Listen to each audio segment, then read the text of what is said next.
بسم اللہ الرحمن الرحیم۔ بنگلہ دیش میں تحریک جو ہے وہ تاریخ پہ تاریخ اور تاریخ پہ تاریخ رقم کیے جا رہی ہے۔ ایک اور نئی تاریخ اب بنگلہ دیش میں رقم ہونے جا رہی ہے، یا کہہ لیجیے کہ طلبہ تحریک کا ایک اور دیرینہ مطالبہ پورا ہونے جا رہا ہے۔ ہو سکتا ہے جب تک یہ ویڈیو اپلوڈ ہو کسی بھی لمحے آفیشیلی بھی وہ مطالبہ پورا ہو چکا ہو۔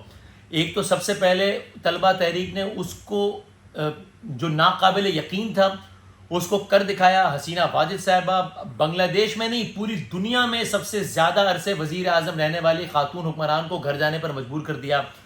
5 مرتبہ جو وزیر اعظم رہی اس کو گھر جانے پہ مجبور کر دیا۔ 4 مرتبہ مسلسل وزیر اعظم رہنے والی کو واپس گھر جانے پہ مجبور نہیں کر دیا، بلکہ عہدہ چھوڑنے اور گھر چھوڑنے پہ مجبور کر دیا، جس کے باپ کو وہ فادر آف دا نیشن کہتے ہیں، مجیب الرحمان کو۔ پھر اس کے بعد جب فوج آ گئی اور فوج نے کہا کہ حسینہ واجد صاحبہ چلی گئی ہیں انڈیا، تو پھر جب اسٹوڈنٹس کو یہ شک ہوا کہ یہ نہ ہو کہ فوج خود آ جائے، تو انہوں نے اس پر آواز بلند کی۔ فوج نے جرأت نہیں کی پھر خود آنے کی۔ پھر جب ان کو یہ شک ہوا کہ یہ نہ ہو کہ فوج خود تو نہ آئے لیکن اپنی مرضی کی عبوری حکومت لے آئے، انہوں نے اس پہ آواز بلند کی کہ ہم فوج کی نامزد کردہ عبوری حکومت کو نہیں مانیں گے۔ فوج کو ہمت نہیں ہوئی اپنی عبوری حکومت یا اپنے کسی بندے کو لانے کی۔ پھر اس کے بعد انہوں نے باقاعدہ ایک بندہ نامزد کر دیا، محمد یونس گرامین بینک کے نوبل انعام یافتہ جو بنگلہ دیش سے باہر رہتے تھے، جن پر بھی حسینہ واجد دور میں مقدمات بنائے گئے۔ انہوں نے کہا ہمیں یہ بندہ چاہیے، پریسائزلی اس بندے کی سربراہی میں عبوری حکومت بنے گی۔ وہ مطالبہ ماننا پڑا، وہ واپس آئے اور عبوری حکومت بن گئی۔ پھر خیال یہ تھا کہ اب تو یہ اسٹوڈنٹس گھر چلے جائیں گے اور اب تو بات ختم ہو جائے گی، لیکن ایسا نہیں ہوا۔ اسٹوڈنٹس نے کہا ہمارے مطالبات ابھی بھی سارے کے سارے پورے نہیں ہوئے ہیں۔ ہمارا ایک دیرینہ مطالبہ یہ تھا کہ اس ملک کے چیف جسٹس اور دیگر ججز بھی، لیکن ابھی چیف جسٹس کی ہم بات کرتے ہیں، ظاہر ہے چونکہ سب سے بڑا عہدہ ہوتا ہے کسی بھی ملک کے عدالتی نظام کا سربراہ اس ملک کا چیف جسٹس ہوتا ہے۔ انہوں نے کہا کہ ہمارا مطالبہ تھا کہ یہ چیف جسٹس بھی گھر جائے گا۔ کسی بھی لمحے بنگلہ دیش کے چیف جسٹس عوام کے ان مطالبات پہ سرنڈر کرتے ہوئے بامر مجبوری گھر چلے جائیں گے۔ ہو سکتا ہے جب آپ یہ ویڈیو دیکھیں تب تک بنگلہ دیش کا چیف جسٹس بھی ریزائن کر چکا ہو۔ یہ چیف جسٹس سے کیا پرابلم تھی بنگلہ دیش کے لوگوں کو؟ حسینہ واجد سے پرابلم تو سمجھ میں آتی ہے، فوج سے جو ان کو یہ تھا کہ یہ نہ ہو کہ اپنا بندہ لے آئے، یہ تو سمجھ میں آتا ہے۔ چیف جسٹس سے کیا پرابلم تھا؟ معاملہ یہ کہ بنگلہ دیش کے موجودہ چیف جسٹس سے، ان کا نام تھا عبید الحسن، پچھلے سال ستمبر میں، ابھی سال بھی پورا نہیں ہوا، یہ چیف جسٹس بنے جب پچھلے جج ریٹائر ہو گئے۔ پاکستان میں جب کوئی جج 65 سال کا ہو جاتا ہے تو وہ ریٹائر ہو جاتا ہے، چاہے مثال کے طور پہ وہ 65 سال کا ہونے سے 4 مہینے پہلے چیف جسٹس بن جائے تو وہ 4 مہینے بعد ریٹائر ہو جائے گا۔ 65 سال کا ہونے سے 18 مہینے پہلے چیف جسٹس بن جائے تو 18 مہینے تک چیف جسٹس رہے گا۔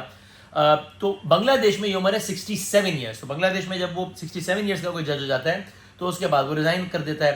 تو جب پچھلا چیف جسٹس ریزائن کیا اس کے بعد یہ چیف جسٹس آئے۔ اس چیف جسٹس کے بارے میں، عبید الحسن کے بارے میں بہت تاثر یہ تھا کہ یہ حسینہ واجد صاحبہ کی طرفداری کرتے ہیں اور ان کے حق میں بہت سارے فیصلے دیتے ہیں۔ ایک حالیہ فیصلہ اس الیکشن سے پہلے جنوری میں جو الیکشن ہوا، اب آپ دیکھیں آپ کو کہیں کہیں شاید لگے کہ یہ الفاظ تو کچھ سنے بنگلہ دیش کی ایک جماعت ہے، اس جماعت کا نام جماعت اسلامی ہے، جیسے پاکستان کی بھی ایک جماعت ہے جس کا نام جماعت اسلامی ہے۔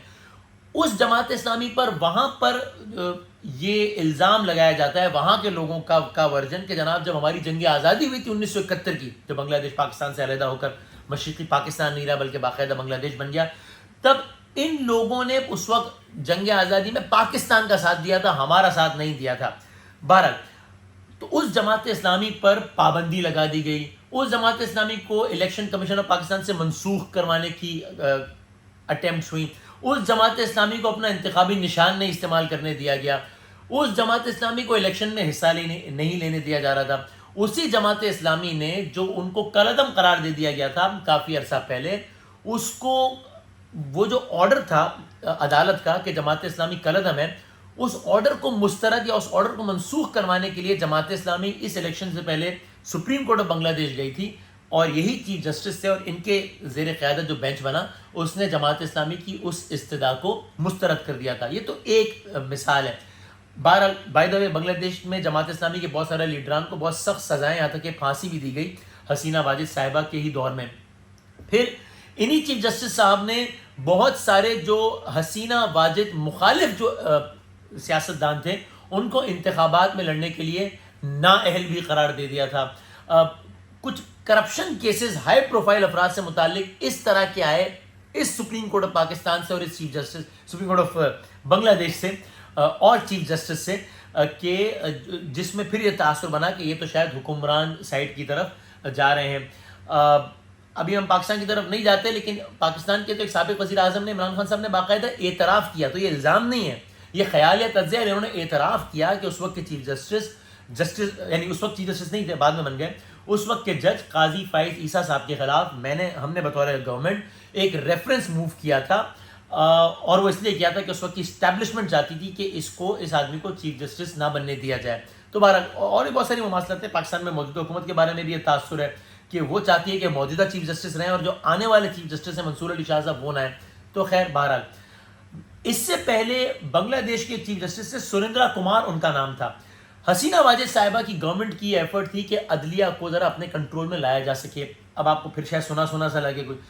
اس ایفرٹ کو کامیاب بنانے کے لیے بنگلہ دیش کی پارلیمان نے ایک ترمیم منظور کی. ترمیم منظور کرنے کی کوشش ہوئی, اس کو 16ویں ترمیم کہا گیا, اور وہ یہ تھا کہ بنگلہ دیش یعنی جو ججز کی امپیچمنٹ ہے وہ پارلیمنٹ کر سکتی ہے.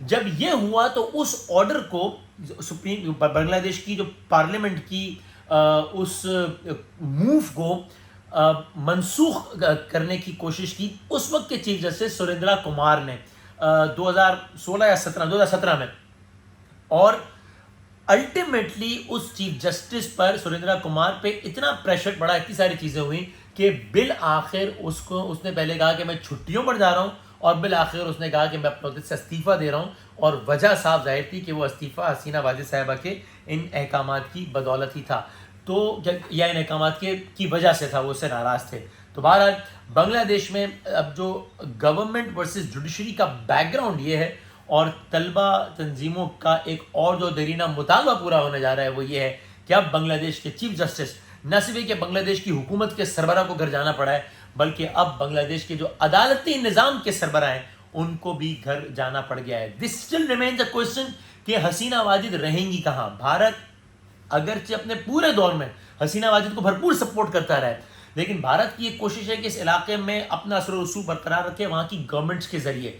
تو بھارت نہیں چاہے گا کہ جتنا عوام کا غم و غصہ حسینہ واجد صاحبہ کے خلاف سامنے آ گیا ہے, وہ نہیں چاہے گا کہ بھارت ان کو پناہ دے کر بنگلہ دیش کی جو آنے والی گورنمنٹ ہے, جو عوام کی نمائندہ ہوگی ہوپ فلی, اس سے کوئی اتنا بڑا پنگا لے. تو بھارت ویسے بھی اشارے واضح دے چکا ہے کہ ہمارے پاس تو نہیں رہیں گی. مغربی ممالک بھی شاید انہی وجوہات کی وجہ سے ان کو نہ رکھیں. So this still remains a question کہ یہ اب حسینہ واجد صاحبہ کا ٹھکانہ ہوتا کیا ہے. سو آپ سوچئے وہ لوگ جو آج سے 25 دن پہلے, لٹرلی آج سے 25 دن پہلے جو بنگلہ دیش کے طاقتور ترین لوگ تھے, ان کو اب بنگلہ دیش میں سر چھپانے کی جگہ نہیں مل رہی ہے. کوئی ڈائلاگ نہیں ہے, اسکرپٹ نہیں ہے, یہ تاریخ ہے جو کہ رقم ہو رہی ہے ہمارے پڑوس میں.